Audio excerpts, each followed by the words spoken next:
The year 1178, the year the moon split into two. What could have happened? Our sky is dominated by the moon, the second brightest object we can see. Reams of poetry have been written about it, blame assigned for everything from women's suffrage, upsetting the chauvinist apple cart, to lycanthropy, wolf man, and madness. The moon is fascinating, magical, mystical, and above all, singular.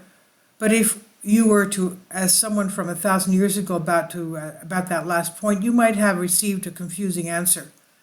At least that's what a group of monks recorded in 1178 AD, the year the moon, according to them, split in two. Of course, they were mistaken, but the event has intrigued modern astronomers and historians for decades, and we are still uncovering new clues and theories about what may have caused this mysterious lunar phenomenon. So, what really happened in 1178, and did these monks believe the moon had split in two? On June 18, 1178, a group of 5 monks from Canterbury, England, observed something that blew their minds. They believed they had witnessed the moon splitting in two. They recorded their description of the event in a manuscript called the Gesta Stephani, written by the monk Gervase of Canterbury. Gervase recorded how around 9 p.m. that night, the moon was waxing gibbous, meaning it was approaching a full moon but not quite.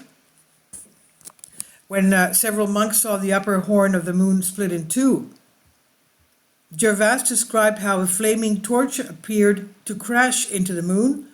It must have been some kind of a comet or asteroid, causing a bright light and plume of smoke. This smoke remained visible for quite some time after the impact. The event sounds pretty impressive, but did the monks really think the moon had split in two? It should have become apparent pretty quickly that the moon was still in one piece. If they did not really think the moon had split in two, why did they describe it this way? It's possible that the description was a simple result of the limitations of language and understanding at the time, as well as the difficulty of observing celestial objects without modern technology. And it could be that the monks did not understand what they were seeing and lacked the terminology and knowledge to accurately describe it. It also has been suggested that the monks witnessed a meteorite impact that caused a large plume of debris and dust to rise from the surface of the moon, which could have appeared to the observers as if the upper portion of the moon had split into two. If the impact had been large enough to cause a seismic event or series of events, it might have caused the moon's surface to shift or crack, creating the illusion of a split. It could also have been a case of good old-fashioned religious superstition. It's a group of medieval monks. Of course, they saw a glowing light in the sky and made it sound like the moon was splitting in two. They were probably disappointed when the world did not end. And finding answers? It should come as no surprise then that the moon did not split in two at 9 p.m. June 18, 1178. If it had, you'd expect more than one historical reference to it. And that begs the question, what really happened that night? Well, Gervase's description of the event remains almost completely forgotten until the geophysicist at State University of New York, J.B. Hartung, stumbled across it in 1976. The conviction with which it had been written struck Hartung, and he decided to investigate further. He theorized that the event the monk was describing was a massive impact on the lunar surface. On the moon is a 22-kilometer, 13.6-mile crater, which is roughly where Gervase described the moon splitting. Hartung examined the high-resolution images of the crater, which had been taken by Apollo's missions, and observed that the long, bright radial marks created during the crater's formation had not yet been erased by lunar dust. He deduced that the crater was a relatively recent crater. So in Hartung's mind, the location and time of formation lined up with the events of 1178, almost 1,000 years ago. The only problem was probability. Hartung recognized that the chances of the moon experiencing an impact on such a scale throughout recorded human history was about 1 in 1,000. Hartung's theory quickly became controversial. Some astronomers like Odile Calame and John Mulholland backed Hartung after reviewing new images which had been taken by the Soviet probe Luna 24. These images appeared to agree with his hypothesis, even if they don't prove it outright. Others were not convinced and said that the crater's formation would not have created the same phenomena the monks described. The monks had more likely seen a meteorite entering the Earth's atmosphere. However, in the last 15 years or so, the theory has been almost entirely disproven.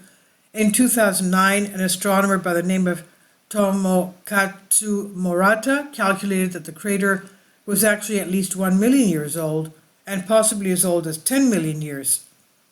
In 2012, the cosmologist George Fritz went even further. He estimated the crater was around 1 million years old, but added that if the crater was only 800 years old, the Earth would still be being pelted with rain of lunar rocks from the collision. The crater would also be showing elevated temperatures, which have not been observed by any lunar mission. The strongest argument against Hartung's theory came back in 2001, though. A graduate student called Paul Withers at the University of Arizona worked out that an impact that large would have caused 10 million tons of lunar material to be sent in the direction of our Earth. This would have caused around 100,000 shooting stars per hour. Everyone around the world would have seen an event of that scale, not just the 5 monks in Canterbury. So what did they see? The answer lies in the fact that so few people saw it. Many astronomers like Withers believe the monks were just at the right place at the right time. They saw a meteor that was directly in front of the moon and heading straight at them. This meteor was coming at the right angle for the monks to believe that it was splitting the moon in two. It would have been large enough to cause the illusion, but small enough to simply burn up in the Earth's atmosphere. Or there is another option. It never happened at all. Withers pointed out that in his study that June 18, 1178, the crescent moon was not even visible in Canterbury. While Withers charitably put this down to the date being wrong, Peter Knuckles, historian of astronomy, had other ideas. According to him, Gervas's account is pure fantasy. The monk had a record of ascribing strange celestial apparitions to Christian victories in the Crusades. As such, there is a good chance the event never happened, and it was a case of Gervas recording propagandistic symbology. The truth is, we'll probably never know the truth. All we know for sure is that the moon did not actually split in two. The answer seems to be either the monks saw a meteor coming straight at them, or they never saw anything at all. This is by Robbie Mitchell on Historic Mysteries. Please leave your comments, and thank you for your support. My Patreon account, the daily posts are 5 videos daily, and they are totally different from what I have on my YouTube channel.